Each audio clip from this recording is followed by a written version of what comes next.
today, as you can see, naglalakad tayo. Dahil wala akong content. Yan. So, yun nga. Naglalakad ako, guys. Huwag niyo nang pansinin yung buhok ko. Dahil, hindi ko alam ba't nagkakaganyan yan. Nag-aaway-aaway sila. So, pupuntahan ko muna ang aking kabiyak. Yan. Puntahan muna natin siya ngayon. So, it's Monday today. Usually, close yung office. Pero, still working inside. So, tara guys, samahan nyo ko na puntahan siya. Sunduin natin siya guys. Yan. So, maglalakad lang ako ngayon. Kasi, alam nyo ba, nung mga nakarang araw, siguro last week lang, nagmahal yung ticket. Dati yung ticket is 3 euro lang. Ngayon ay 4 euro na yung balikan na 2 beses. Tapos, yung normal na ticket is dati 1.50 lang. Ngayon is 2 euro na. So, tipid-tipid tayo guys. So, yan. Maglalakad lang ako kasi hindi ko alam, basta gusto ko maglakad pagpapunta sa office para kasing ang lapit lang. Saka you exercise yourself as well. So, inisip ko pa yun. So, yun guys. Tara, samahan nyo. Sunduin natin ang aking kabiyak. See you later. So guys, nandito na tayo. Malapit na tayo. Siguro mga 10 minutes pa. Bibili muna ako ng Hardy Chalk bago ako pumunta sa office kasi madadaanan ko naman siya. Lulutuin natin bukas. Kapagod maglakad. So, yon. Hindi ko na alam yung i-content ko. Bigyan nyo ako ng content. Mag-isa lang kasi ako. So, yan. So, ngayon susunduin natin yung asawa ko. Kasi it's Monday today. So, yan. Punta muna tayo sa bilihan ng gulay. Nandito na tayo guys sa bilihan ng mga gulay at prutas. So, ito yung Hardy Chalk na sinasabi ko guys. Ito.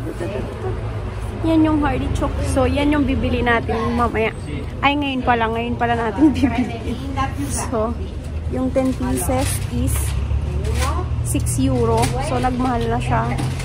Mas mahal pa siya. Actually, mas mahal pa siya ng mga nakaraan kasi 1 euro yung isa. Tapos, wala ka naman masyadong makakain kasi look at this. Puro tinek. Yan. Tatanggalin mo siya. So, yun guys. Ako na next dito. 4, 5, 6, 7, 8, 9. So guys, nakabili na tayo ng Hardy Chalk.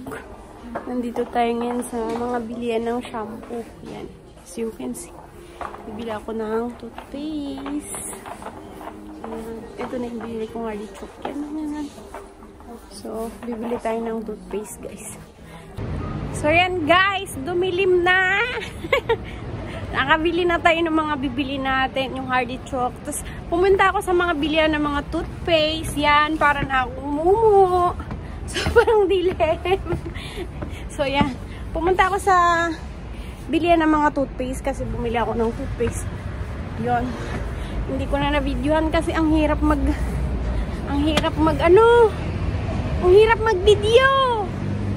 Ang dami kong bit-bit. Yon. So, bumili ako ng toothpaste kasi wala na kaming toothpaste. Yun guys. Naalala ko lang last 2019 nung umuwi ako sa Pilipinas. So, syempre first time kong umuwi nang sa Pilipinas. Tapos nung time na babalik na ako dito, sobrang mahal kasi talaga ng toothpaste dito. Siguro yung 75 ml is 135 cents. So sa atin parang nasa 60 something ganyan. Tapos ang ginawa ko guys, nung mga siguro 3 days or 5 days before na pabalik na ako dito sa amin. So nagmula ko, bumili ako ng mga pang-hygiene ko, ganyan. Tapos bumili ako ng 20 boxes ng toothpaste. Yung doble siya, yung parang buy one take one, yung 139 pesos. Yung pinakamalaki, bumili ako nun. Mga 20 box ng ganon yung binili ko. So, mga 40 pieces yun pag tinanggal mo sa loob. So, tonto ako. Hindi ko sinabi sa asawa ko yun. Kasi, syempre, dadalayin ko dito. Tapos yung asawa ko din, nakalimutan din akong i-advise na, huwag magdadala ng ganon. Ay, ang nangyari, di nasa airport na ako, dun sa Manila Airport. Okay naman siya, nakadaan naman ako, in-x-ray yung luggage ko, lahat-lahat. Nung nandito na ako, kasi kapag in-x-ray, usually ang alam ko pag in-x-ray yung luggage mo, okay na yun eh. So alam nyo ba guys, nung nasa airport na ako yung unang-unang binigyan ng luggage. Ang ending, ako yung hulihang lumabas. Kasi, nakita nila na may 20 packs ng doon. 20 packs ng toothpaste sa luggage ko. Tsaka mga pang-hygiene ko, mga ganon. Kasi yung para sa akin dito, sobrang mahal nun. Dahil, ang tagal ko dun sa airport dito sa amin. Tapos, hinanap yung documents ko. Tapos, wala naman masyadong tanong-tanong. Tapos, eto pa, nung time na yun, nasira yung luggage ko kasi nailak siya. Hindi ko alam yung password. Nakalimutan na din ng asawa ko kung ano yung password nun. So, ang nangyari, sabi nung parang pulis, pwede ko bang buksan yung luggage mo? Sabi ko, ay sir, kaya lang po nakalimutan ko yung password. Sirain nyo lang po. Ang ending, umuwi ako ng sira yung luggage ko kasi, bawal pala yun kasi madami palang mga nagdadala ng mga ganon. Tapos iba yung nilalagay instead of toothpaste. Kaya, yun, sabi ng asawa ko, next time huwag ka magdadala ng ganyan. Kasi mga lotion na malalaki, so bawal yon. Kasi, yun nga, doon nila nilalagay yung kung ano-ano. So yun, ang ending, napagalitan tayo ng asawa. Kung madami kang toothpaste, napagalitan ka naman. So guys, nandito na pala ako sa office.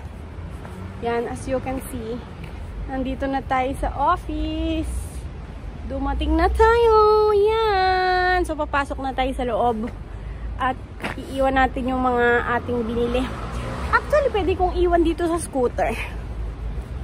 Dito. Iwan na lang natin dito sa scooter namin. Yan. So, ito guys. Yan na. Yan. Ay. So, iniwan muna natin dyan sa scooter. Busy pa yung asawa ko. Akala ko sarado siya sarado siya, tapos siya lang yung tao sa loob. May tao pa lang, may mga empleyado sa loob, yung mga nagdi-deliver. So, kala ko busy, hindi ko na siya mapapakita sa inyo. Ayun, sa loob. Kalahati lang yung bukas, kasi nga, hindi naman sila open ngayon. So, yun, see you on my next vlog. Bye!